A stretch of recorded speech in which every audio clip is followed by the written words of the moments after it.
What's up YouTube, Fallout Freak here, and I'm back with another Fallout characters video. So we did a Fallout 3 character in the last Fallout characters video, so today we're going to go full circle again and do a Fallout 4 character, and the character that we are going to be talking about today from Fallout 4 is none other than Preston Garvey. So without further ado, let's go ahead and talk about Preston Garvey. Here we go.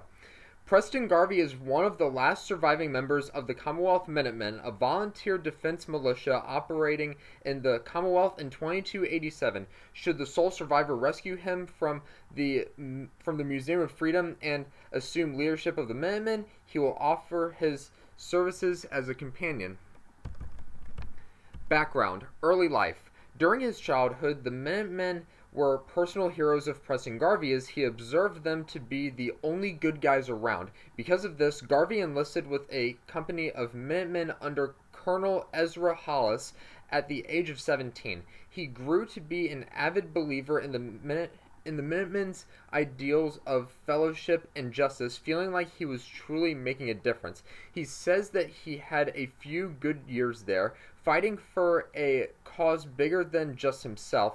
Things began to change for the worse in 2282 when the Minutemen's General Joe Becker was killed in combat, causing the disparate groups within the faction to fail into infighting.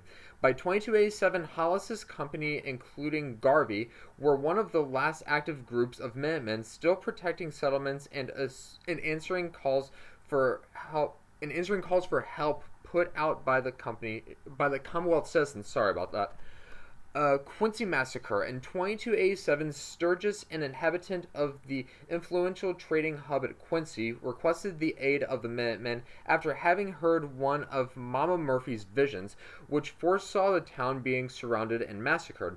Although the majority saw Murphy as a burned-out chem addict, Sturgis went behind his fellow citizens to invoke the protection of the Minutemen. Preston joined Hollis on a mission to rescue Quincy, where they found the gunners besieged the town.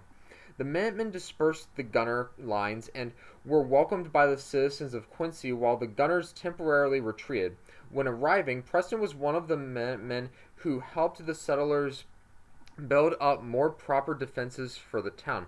An ex-Minutemen veteran named Clint had revealed himself to Colonel Hollis as the leader of the invading force. Hollis felt extreme anger at his betrayal. The citizens expressed confusion and frustration. Clint sought to establish terms of surrender for Quincy and its defenders. These terms were summarily rejected by Hollis. While the subsequent events are not explicitly recorded in text, the outcome of the Minutemen is broadly established by dialogue with Preston and various other Wastelanders. The Minutemen requested support, which did not arrive. The gunners overwhelmed the defenders and murdered nearly all the civilians. Colonel Hollis, the linchpin of the long-dwindling Minutemen cause, died fighting.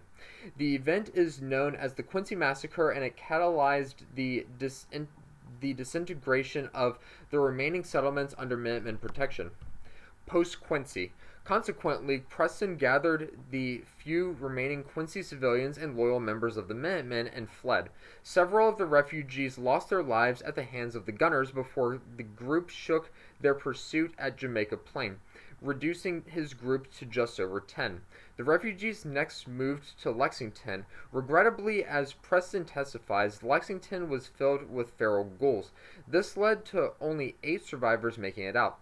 Eventually, the group moved to Concord, where they took shelter in the Museum of Freedom, only to find themselves under the constant predation of raiders who, unbeknownst to the group, were under orders from their leader, Jared, to acquire Mama Murphy.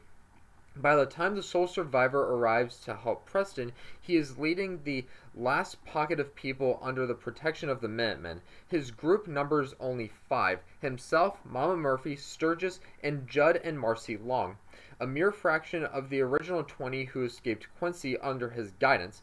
Believing he has failed everyone who had ever relied on him and everything he thought he knew about the Minutemen being a lie, Garvey is at the end of his rope. It's only because of those 4 people that he puts on a brave face. In reality, he's not sure if they will get out of Concord alive, but that's acceptable to him. Believing death is what he deserves and what he actually wants. Deep down, although not actively suicidal, Garvey has given up hope for himself and the Minutemen and doesn't care if he lives or dies. If Preston Garvey is saved, he will mention he is the last Minuteman standing, but not the last Minuteman alive, and there were many former Minutemen out there who gave it up in disgust or turned away from the faction's ideals, examples of this being Clint, James Wire, and Ronnie Shaw. So that is a little bit, or a lot of it, I should say, about Preston Garvey. I am going to pull up a picture of Preston Garvey so you can see what he looks like. Let me get to my desktop. That is Preston Garvey. He is the head of the Minutemen, like I said, and he is one of the first people. I don't know if he's the first person. You might find the first people at Abernathy Farm, but he is one of the first people that you encounter in the game once you get to Concord, I believe, in the Commonwealth Wasteland, and you help them escape Concord after you defeated Deathclaw. So yeah, that's Preston Garvey, head of the Minutemen. Let me go ahead and get back to my webcam, and I will play you a little line about what Preston Garvey says during the game. So let me turn the volume up. Okay, all right. Here's one of the lines he says during the game, I think. I had to put on a brave face as long as there were still people counting on me. That's the only reason I kept going. Nice words, Preston. Sounds pretty motivational. But that's a little bit about Preston Garvey. Hit me up in the comment section below and let me know what you think about Preston Garvey and what you thought about this Fallout characters video. But until my next Fallout characters video, you must always remember that war never changes.